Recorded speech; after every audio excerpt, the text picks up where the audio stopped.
started working on the railroads in the 1850s, and as time progressed, they were assigned more male-oriented jobs. So women initially were limited to primarily cleaning railroad cars.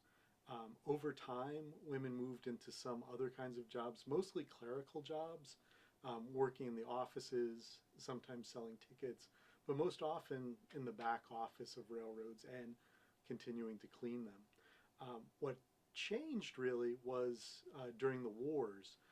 During the Civil War, there were increased opportunities for women to do more jobs that had been filled by men on the railroad.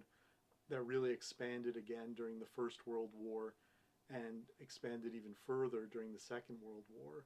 Not only were women segregated from males on the railroad, but there were also morality laws that could prevent them from riding the train. The railroad was trying to prevent women from riding on the railroad if they were considered to be women of bad morals.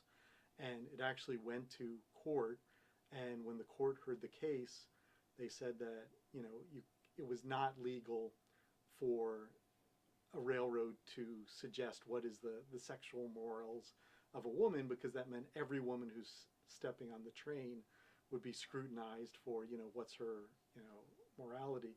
However, if they could demonstrate that a woman was of such bad moral character that it would impact the other passengers, then they could put a woman off the train.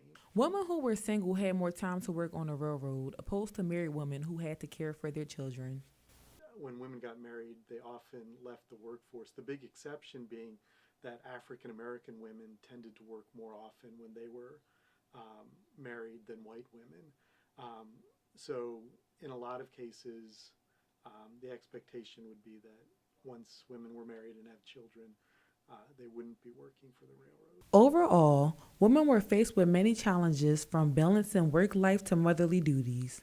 But in the end, women too had a part in the success of the railroad.